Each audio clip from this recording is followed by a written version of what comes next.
So here we have Greg Hahn and his beautiful Hansa Brandenburg. Greg, tell us a little bit about the airplane. Full size first and then the model. Okay, well, it was a two-seat 1916 early in the war airplane. So it's big for its scale. It's 1/3 scale. The full scale had basically a 42-foot wingspan. So at third scale, this is 14 feet. Wow. It looks half scale, but it's not. It's only third. I did it mainly because it was different, and no one really had seen one. I think I like the tail feathers. I think they're kind of old looking, but yet on a newer type airplane. This was Ernest Henschel, or Heinkel, however you want to pronounce it, the German designer from World War II. Well, this was actually his very first design, and he designed it for the Brandenburg brothers, who are actually Austrians. So this is an Austro-Hungarian airplane, but the Germans flew it, of course, because in World War I they were German. And the model? I basically took a set of 3 views and blew them up to third scale, and then, like normally, you just kind of fill in the blanks and make some building plans. It is covered on the outside by 1/32 plywood. It's a 3-ply you can get from Balsa USA or whatever. And it was the full scale was covered in plywood on the fuselage. What covering did you use on the wing? It has Aura cover, which is made in Germany, which you can now get from Balsa USA since Solar Tech's quit manufacturing their stuff. So this is the new Aura cover. That's the antique linen color, with 2 coats of clear polyurethane over it, so it looks like it's doped. The markings are all hand painted out of latex. It's pretty much scale. Once it gets up this big, you basically build it like the real one is. I mean, the wing mounting system is the same as on the full scale, and all the cables is what's actually holding it together. So take the cables off of it and it falls apart, literally. Functional rigging, huh? And what power do you have in there? A DLE 85. I got a 50-ounce gas tank, so it'll fly for pretty close to an hour. Good. Spring-loaded tail skid. It's all pull cable. And I use the Sullivan cable lengths. You can get the little. They have a little brass grommet at one end. I also use the thimbles on the fuselage, the Balsa USA thimbles that they make for the Nika press system.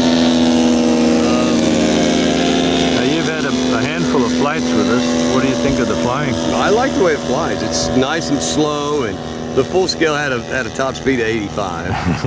So, I mean, it flies slow, and it's a floater. I'm still learning to get the landing down, because sometimes it works real well and sometimes it doesn't, because you got to get the throttle just right. It's not one of those you can pull the power out of and just float it to the ground. It won't do that, because there's enough drag there that it comes down pretty quick. You got to fly the thing, huh? Yeah, but it's got Dubro wheels, just your basic stuff, and then everything else is pretty much handmade. Well, man, it's fantastic. Can't wait to see it flying in a bit. You gonna fly it again today? Oh, of course. All right, we'll get it on video. All righty. Thanks, Greg. No problem.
Blame it on the radio. No, we don't fly Spectre. Oh, that's right. You don't commit spectricide on your airplanes. I ain't got it. Fly, Spectre.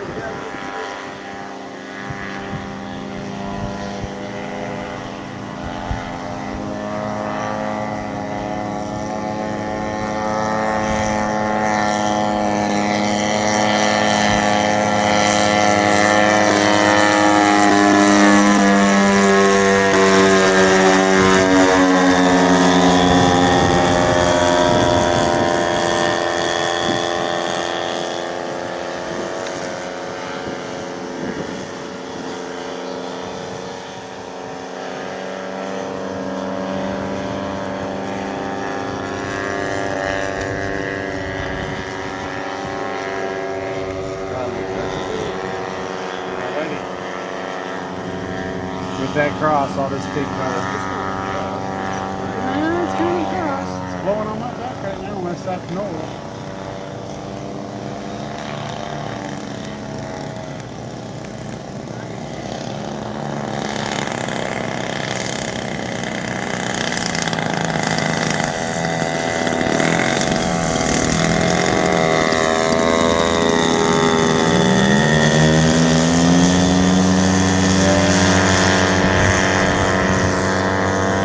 We gotta start being smarter about where we put our tents, because there is a kicker coming right between that big white tent and your trailer. Yep. It gets me every time I come by through there. Yes, it does. It's a roller. Just makes a tunnel. Sounds like more excuses to me. More excuses. Sound like more excuses.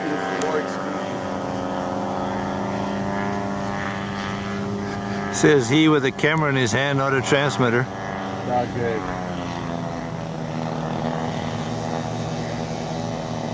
We're good at ignoring the peanut gallery.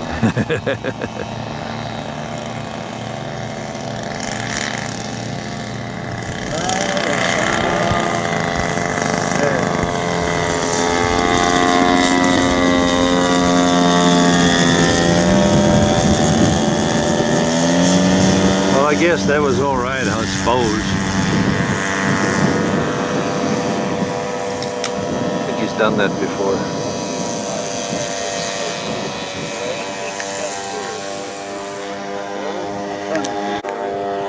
Not gonna happen.